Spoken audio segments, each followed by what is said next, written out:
Hi, it's Amanda, the Nail Polish Hound. Welcome to my very late introduction to Pan That Palette 2025. I did film this on time, I just haven't had time to edit and upload it, but better late than never, hey? This year's theme is Old Faithful, a palette that you've had for a long time and that you love, and I'm going to be panning my Naked 3 palette.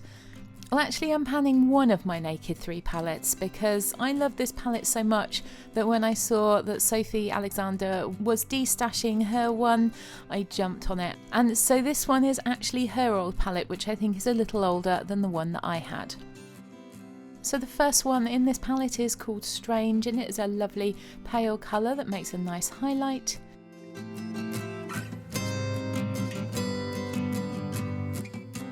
Next up we have got Dust, and this is the first of the shimmers, and they're very, very pretty. This is a lovely pale pink.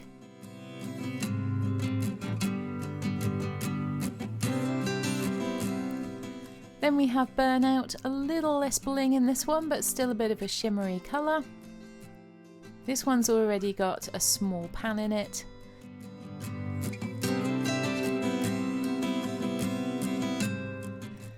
Also with a small pan in it already is Limit, and this is a nice pale pink.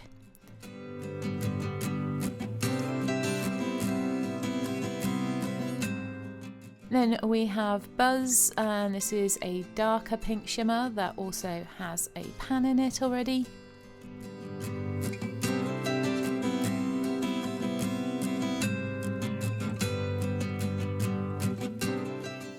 Next we have got this super blingy one called Trick, and this one's a sort of rose gold colour.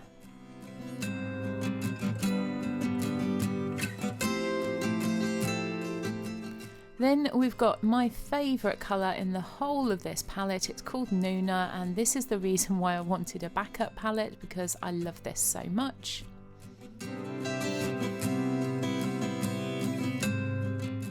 Then we start to move into the darker colours. The first one is Liar. This is another shimmer in a slightly darker brown.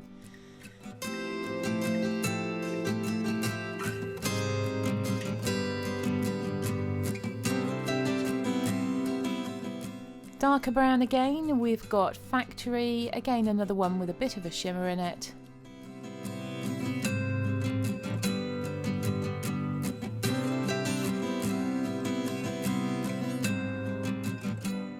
The next one is called Mugshot, and this one is actually a little bit lighter than Factory, which is a bit odd because all the rest of the colours are in order of darkness.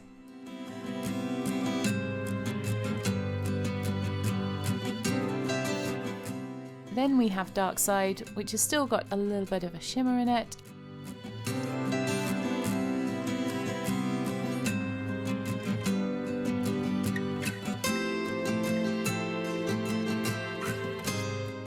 And finally we have got Black Heart.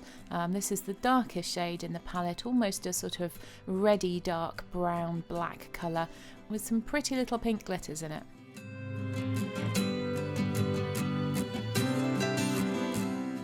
So this is where we're starting with this palette this year. I think it is a lovely palette. I used to wear it a lot and I'm looking forward to wearing it again. And so I am also doing the Better Together project. So this is a palette that will complement the main Pan That palette. And because my Pan That palette is so neutral, I've decided I'm going to bring back the palette that was my main palette last year. And the first shade is a Twilight Blue. I'd used this one a little bit, and you've got a slight dip starting to form, but not a great deal. Then we've got Cocoa Brown, and this one has quite a large pan in it. I was a little disappointed last year that I didn't make as much progress on this palette as I'd hoped, so I'm glad I managed to bring it back. Next up is Smoky Marble. This one's got a smallish pan in it already. Nice easy colour to wear.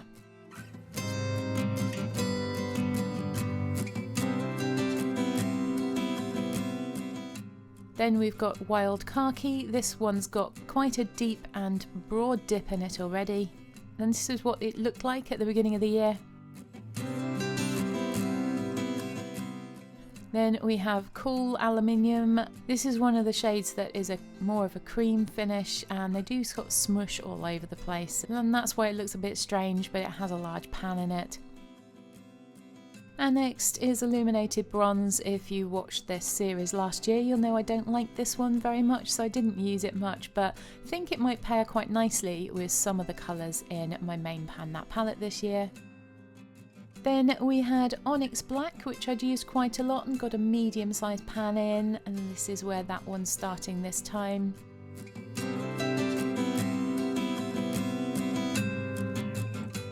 And we had Slate Grey, about the same size pan as the last one.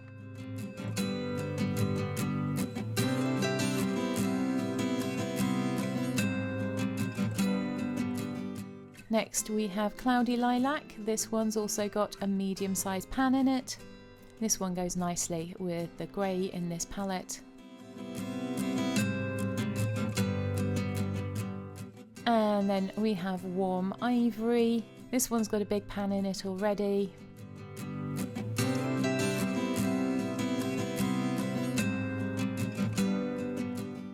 And then we have what was Pink Flush. This is the only one that I managed to finish off last year, and so I won't be showing you this one again, but for completeness, that's what was in this pan originally. So this is where we're starting off this year, and I'm hoping that I'm going to make a lot more progress and hopefully finish off a lot more of these shades. And then finally, last year I was working on my Pan That palette from 2023, and that was the Anastasia Beverly Hills Modern Renaissance palette. And don't worry, I'm not bringing the whole palette back again this year, but I am going to continue to work on Love Letter. It's not far off finished, and I think it's a beautiful shade that just sort of fills out a bit of a gap in my current lineup. So this is what we're going to be working with this year. I hope to make as much progress as I can on all of these shades. Wish me luck, and I hope I'll see you in my next video. I'm going to be updating this one every 2 months. Bye!